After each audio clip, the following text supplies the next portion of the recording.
Salut à tous, j'espère que vous allez bien. Aujourd'hui, je vais vous parler de Richard Angelo, surnommé l'Ange de la Mort, un infirmier qui a semé bien plus de mal que de bien dans le service de soins intensifs dans lequel il travaillait. C'est la première fois que j'aborde le sujet des anges de la mort sur cette chaîne, ce qui est assez dingue quand même. Je sais pas trop pourquoi j'ai attendu autant de temps à m'y attaquer. En tout cas, ça y est, ce jour est venu. Mais avant de commencer, laissez-moi vous présenter le sponsor de cette vidéo, Cambly. Cambly est une plateforme d'apprentissage d'anglais que j'ai pu tester et que j'ai trouvé vraiment génial pour s'améliorer dans cette langue. Ce qui fait toute la différence pour moi, c'est que les tuteurs sur Cambly sont de véritables natifs anglophones, qu'ils soient anglais, américains, canadiens, etc.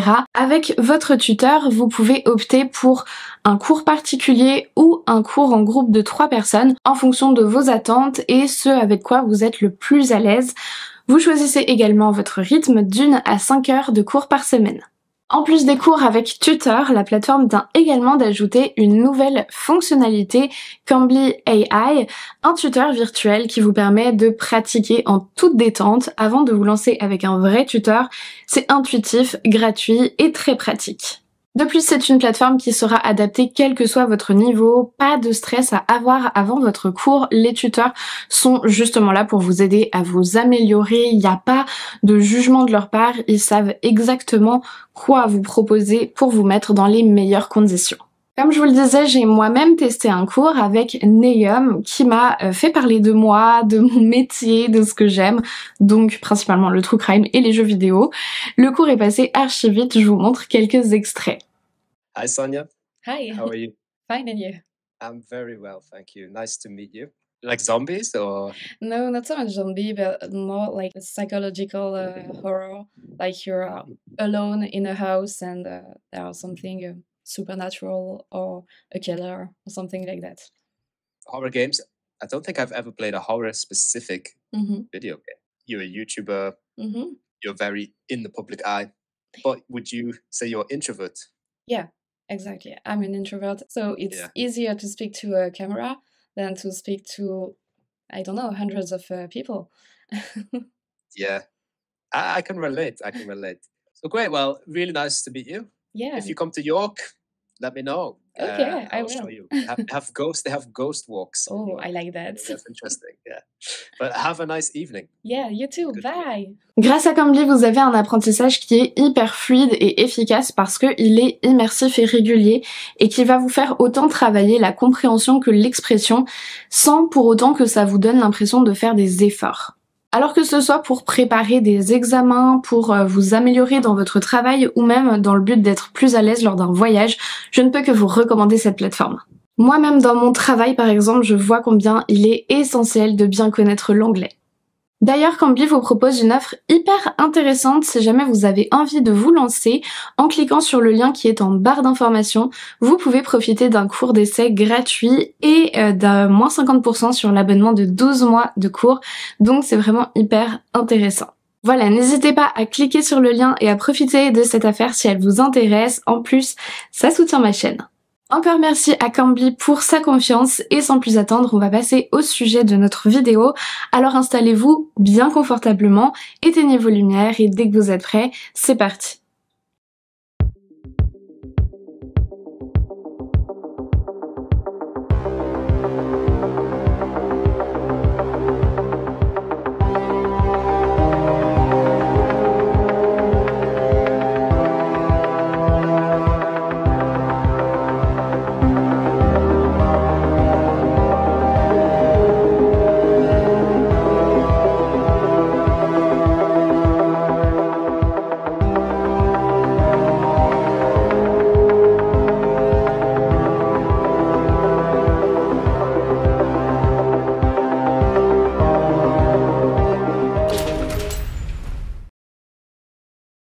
Le 11 octobre 1987, l'hôpital du Bon Samaritain de Long Island dans le New Jersey connaît une journée sombre. Dans le service des soins intensifs et cardiaques, plusieurs patients décèdent ou s'enfoncent dans un état grave à la chaîne. Tout commence à 1h30 du matin. L'hôpital doit appeler la femme de Joseph Mirabella, un patient de 71 ans, pour lui annoncer la terrible nouvelle. Joseph s'est éteint d'une crise cardiaque alors qu'il semblait pourtant bien se remettre d'une intervention. Pire encore, on venait de prendre sa tension à peine 30 minutes avant son décès et tout semblait bien aller pour lui. Toute sa famille est complètement sous le choc, mais le personnel hospitalier sait que malheureusement ce sont des choses qui arrivent. Un petit peu plus tard dans la nuit, Girolamo Kusic, 73 ans, est sorti de son sommeil par un infirmier qui vient s'assurer que tout va bien. Kusic, qui est pris en charge pour des troubles cardiaques, entend l'infirmier lui annoncer « Je vais vous aider à vous sentir mieux » tout en introduisant une seringue dans sa perfusion. Presque aussitôt, le patient ressent un liquide froid qui se répand dans son sang, mais contrairement à la promesse, ça lui fait une sensation très désagréable qui va vite commencer à s'empirer au fil des minutes. Il sent ses membres s'engourdir, sa respiration qui devient difficile, la tête qui tourne. Il essaye d'appeler l'infirmier à l'aide, mais en vain. Il est désormais incapable de bouger ou d'articuler le moindre mot. Au petit matin, une troisième patiente connaît elle aussi un sort tragique. Nancy Falabella, 67 ans, s'éteint dans son lit d'hôpital alors qu'elle se trouvait en soins intensifs après le retrait d'une tumeur cancéreuse. Alors on a beau être dans un service d'hôpital où la mort ne se fait malheureusement pas rare, ces 3 événements à la suite alertent la vigilance de plusieurs soignants. Heureusement, Lauren Ball, une infirmière, parvient à sauver de justesse la vie de Girolamo Kusic. Ce dernier apporte alors un témoignage ultra important. L'infirmier qui lui a fait l'injection juste avant qu'il se sente mal est un homme en surpoids avec une barbe. Lauren comprend immédiatement de quel collègue il s'agit puisque il n'y a qu'un seul homme barbu dans l'équipe, un dénommé Richard Angelo. Richard Angelo est né le 29 août 1962 à Long Island dans l'état de New York. Si vous vous attendez à ce que je vous décrive une enfance malheureuse, marquée par les traumatismes, vous allez être étonné. On ne trouve rien de significatif dans toute la jeunesse d'Angelo, du moins à première vue. Au contraire, c'était un enfant unique, aimé et choyé par ses parents qui étaient des professeurs qui vivaient dans une jolie petite maison de banlieue à Long Island.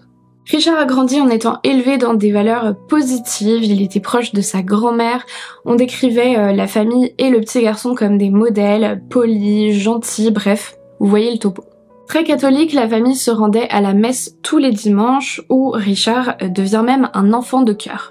À l'adolescence, Angelo a également pratiqué le scoutisme, une activité dans laquelle il s'est probablement épanoui parce qu'il aimait les activités en extérieur. Il faisait par exemple de la chasse et de la pêche avec son père. Il faisait aussi plein de petites tâches pour aider ses parents ou les voisins, même sans qu'on lui demande, comme tondre le gazon, sortir les poubelles, ratisser les feuilles, etc. À l'école, c'est pareil, Richard Angelo, c'est un élève discipliné, attentif, sérieux, qui a des très bonnes notes, sauf peut-être en sport, discipline dans laquelle il n'est pas, franchement, excellent. Dans la ligue de baseball, par exemple, il était plutôt moyen, voire mauvais, ce qui ne l'empêchera pas quand même de continuer et persévérer.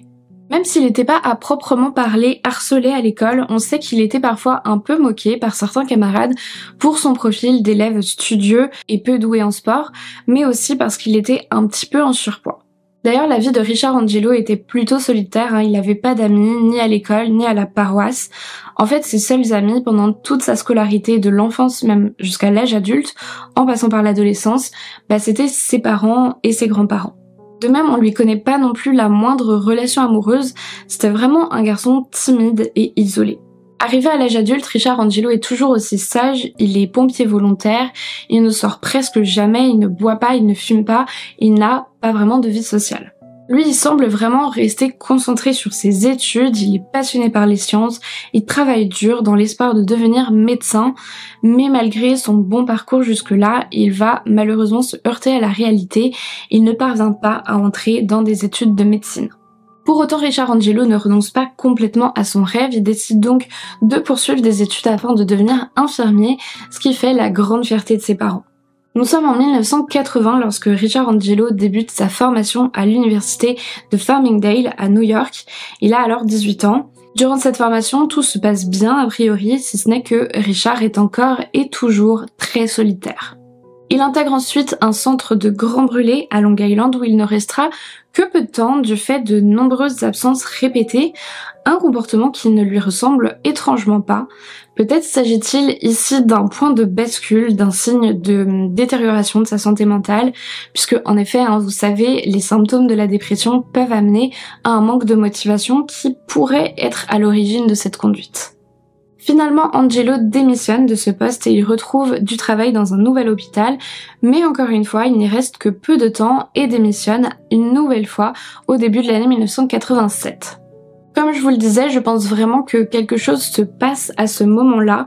J'ai l'impression qu'il y a un effondrement, peut-être dû au moral, peut-être parce qu'il s'est aussi retrouvé en difficulté avec les patients, qu'il s'est pas senti suffisamment à la hauteur, ou bien que ses collègues et supérieurs l'ont fait sentir comme ça.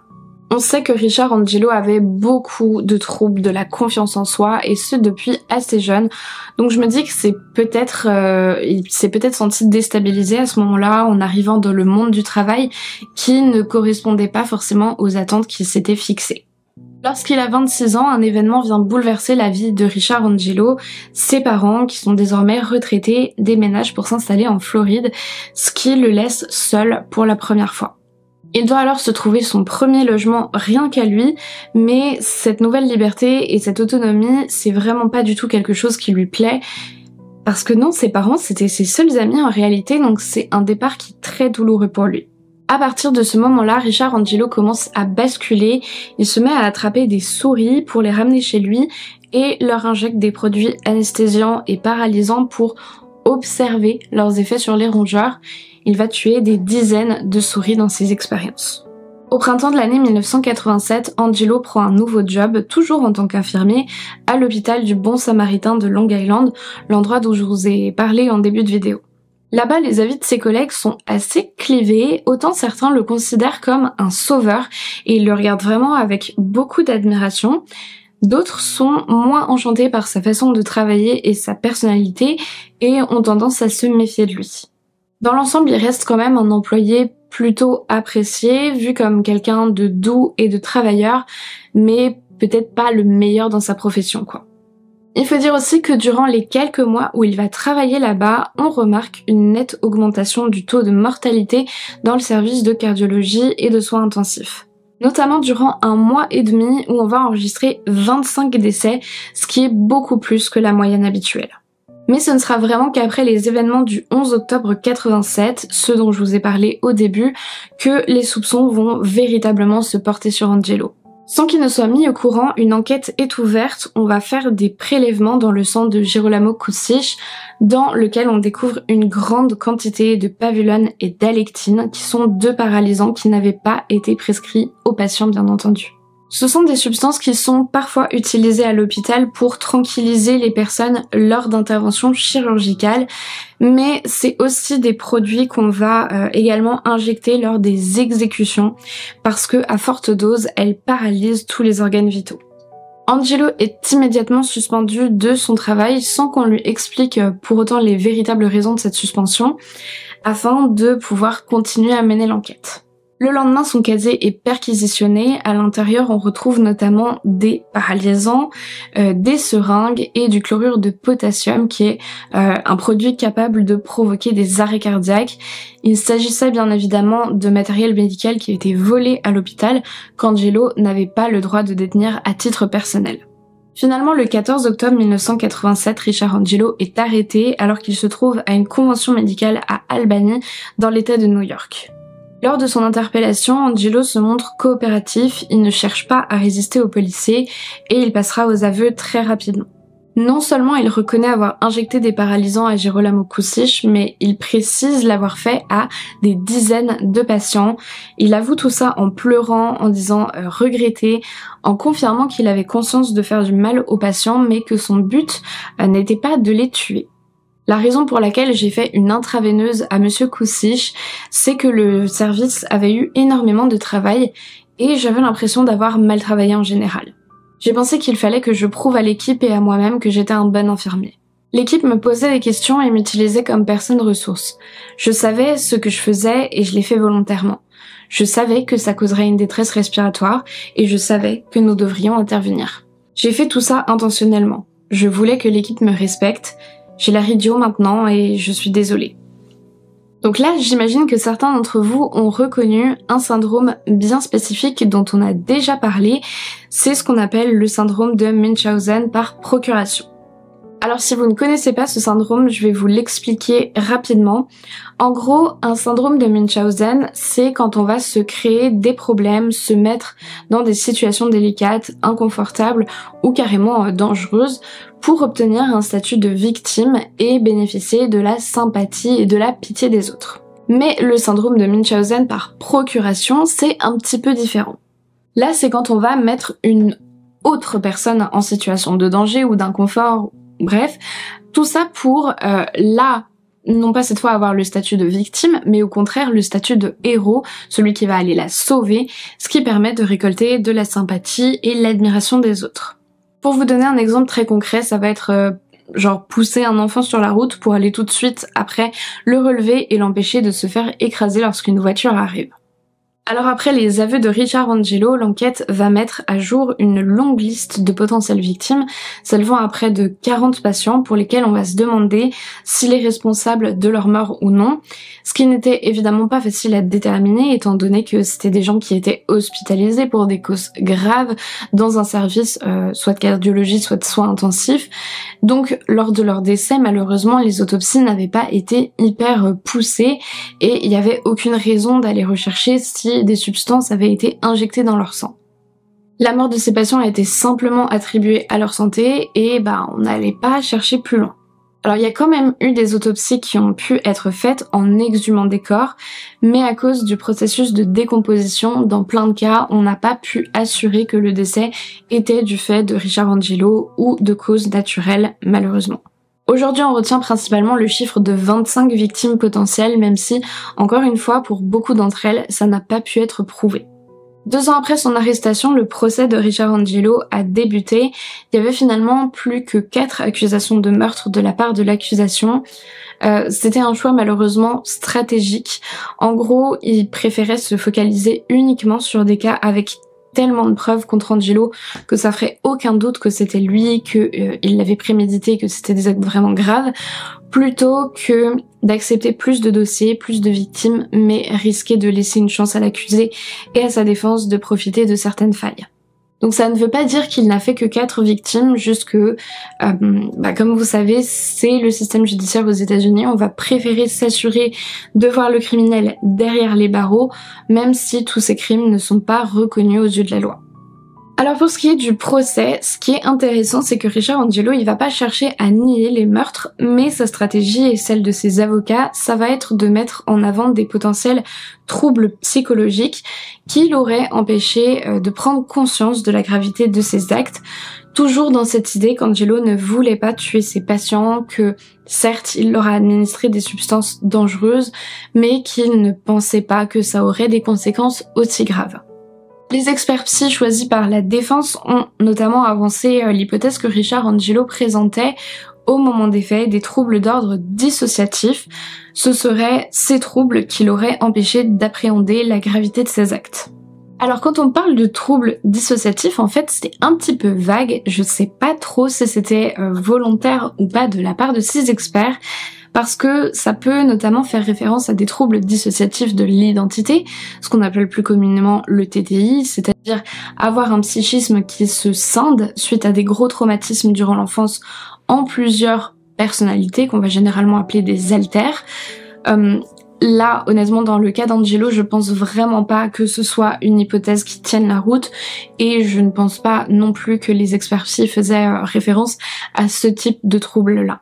Après, un trouble dissociatif, ça peut également être ce qu'on a déjà vu dans d'autres affaires, notamment, je pense à l'affaire Geneviève Lermite où ça avait été évoqué, c'est-à-dire une personne qui tout à coup dissocie de son corps ou de son environnement. C'est ce qu'on appelle la dépersonnalisation ou la déréalisation. Donc la dépersonnalisation, c'est quand une personne va tout à coup avoir le sentiment qu'elle n'est plus dans son corps, soit elle se voit de l'extérieur, soit en regardant son corps, elle a le sentiment que c'est pas vraiment le sien. Elle peut avoir le sentiment d'être remplacée par un leurre, par un clone, bref, d'être sortie de son enveloppe corporelle. Tandis que la déréalisation, c'est quand une personne, là pour le coup, c'est bien elle, mais c'est son environnement qui lui paraît faux. Elle a l'impression d'être soit dans un rêve ou dans un cauchemar, dans une sorte de réalité alternative. Ça peut être une émission de télé où tout serait faux, un jeu vidéo, bref, tout ce qui est autour d'elle, la réalité lui semble fausse. Alors personnellement, mon hypothèse, c'est que les experts de la défense d'Angelo faisaient plutôt référence à ce type de dissociation, donc la déréalisation, dans le sens où il n'aurait pas vraiment eu conscience qu'il injectait des produits létaux à de véritables personnes. Attention, hein, je dis pas que c'était vraiment le cas, juste que ce sont les arguments avancés par la défense. D'un autre côté, il y a d'autres experts psy, cette fois du côté de l'accusation, qui ont estimé qu'Angelo aurait plutôt un trouble de la personnalité qui pousserait à chercher à être aimé et admiré par les autres. Alors eux n'ont pas spécifiquement fait référence au syndrome de Munchausen par procuration, même s'ils ont décrit quelque chose de très ressemblant. Richard Angelo, lui de son côté, lors du procès, a déclaré: « Je voulais créer une situation dans laquelle je provoquerais une détresse respiratoire chez le patient ou un autre problème, et que grâce à mon intervention, on pense que je savais ce que je faisais. Je n'avais pas du tout confiance en moi, je me sentais terriblement inadapté, insuffisant. » Finalement, le 16 décembre 1989, Richard Angelo a été reconnu coupable d'un meurtre au premier degré, c'est-à-dire avec préméditation, de 2 meurtres au second degré, d'un homicide par négligence et d'une tentative de meurtre sur Girolamo Kucic et aussi d'agression sur 5 patients. Pour ça, il a été condamné à la peine d'emprisonnement à perpétuité avec une peine incompressible de 61 ans, ce qui signifie clairement qu'il ne pourra jamais sortir de prison. Aujourd'hui, celui que la presse a surnommé l'ange de la mort est toujours derrière les barreaux. Il fêtera bientôt ses 61 ans. Ce que je trouve intéressant avec l'histoire d'Angelo, c'est que au-delà de son parcours atypique, puisque vous l'avez compris, il n'a pas vécu d'énormes traumatismes dans sa jeunesse comme on pourrait s'y attendre, il y a une autre question qui se pose. Peut-on le considérer comme un tueur en série ? Pour certains, le fait qu'il affirme qu'il a jamais pris de plaisir dans la mort de ses patients et d'ailleurs ne pas avoir été dans la recherche de les tuer, ça pourrait être un argument pour qu'il ne soit pas considéré comme un tueur en série. Personnellement, je serais pas d'accord. Pour moi, Richard Angelo remplit suffisamment de critères pour être considéré comme tel. Alors c'est vrai qu'il a toujours nié avoir ressenti du plaisir à tuer, mais bon, c'est sa version des faits en fait, hein, on n'est pas dans sa tête, donc on ne peut pas savoir exactement ce qu'il a ressenti lors de ses passages à l'acte, mais je pense qu'étant donné son profil, c'est assez probable qu'il ait pris un certain goût, puisqu'il avait le pouvoir de vie ou de mort entre ses mains. Et d'ailleurs, même si le plaisir de tuer n'était pas là, il garde quand même un point commun avec beaucoup de tueurs en série, une objectification des autres qui servent uniquement à combler une faille narcissique. Si réellement il n'avait pas eu l'intention de tuer, si réellement il avait été mortifié de voir les conséquences de son acte la première fois qu'il a injecté un produit anesthésiant et qu'il a été incapable de réanimer le patient, on peut se dire que n'importe quelle personne sensée se serait dit « je suis allé beaucoup trop loin » et n'aurait jamais recommencé. Or lui, il a quand même réitéré son geste sur des dizaines de personnes en l'espace de quelques mois.